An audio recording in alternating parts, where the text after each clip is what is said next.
Coming up in a few moments' time is the full interview from this morning when I went on BBC Radio Northampton to discuss cycling.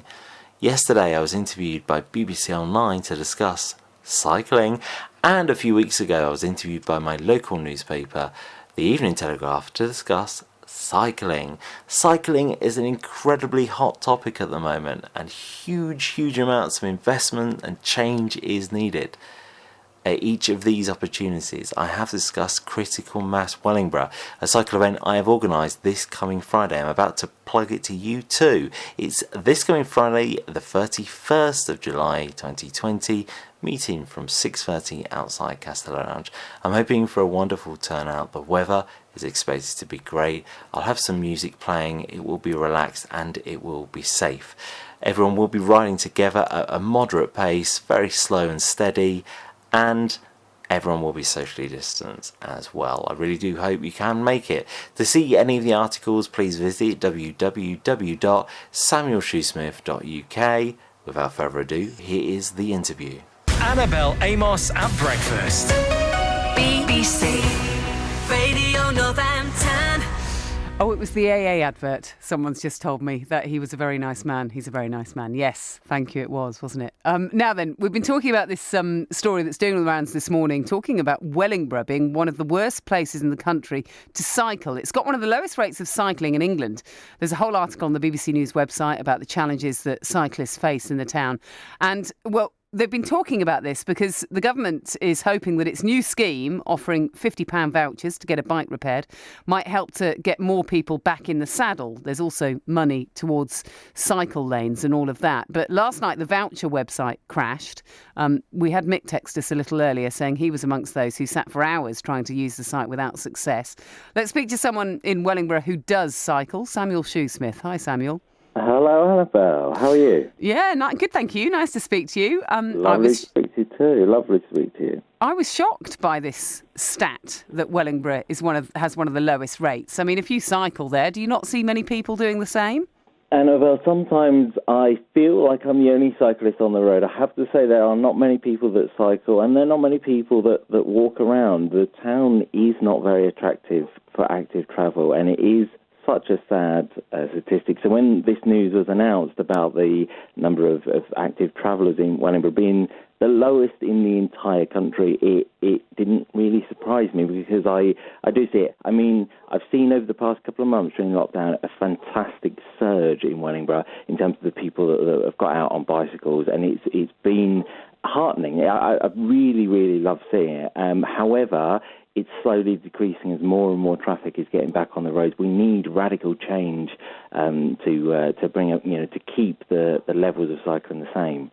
And when you say radical change, so what? Cycle lanes, more of those? Absolutely. So what we need is dedicated, segregated cycle lanes on the highway. We don't, not shared cycle paths, not paint on the roads. We need dedicated lanes to allow people to get to the town centre to buy their shopping or to cycle for leisure or to cycle for exercise.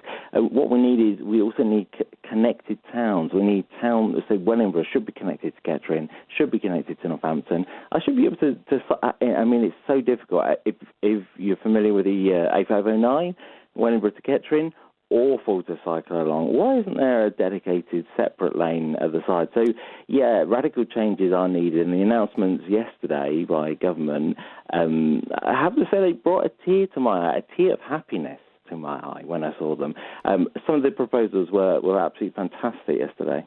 So you live in Wellingborough, but you work where? So I live in Wellingborough. I actually work in Wellingborough. So I work for the NHS. I work down at Icebrook Hospital. And you can cycle to and from home? Absolutely. I cycled to work. And as I say, during lockdown, it was so quiet on the road. It was eerily quiet. Sometimes I would not see a car on the entire journey from my home to work. And it was safe and I felt great. However, so when I was working just a couple of days ago and I had a shift, I was close past within mere inches. And it was enough to make me scream slightly inside.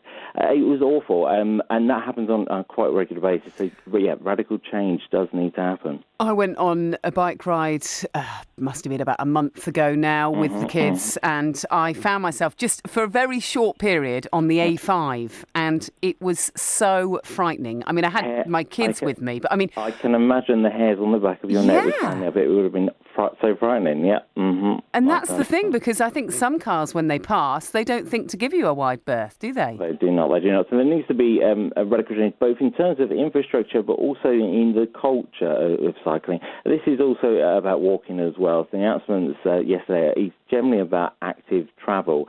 So one of them that you mentioned a moment ago, the Fix Your Bike voucher scheme, which was launched.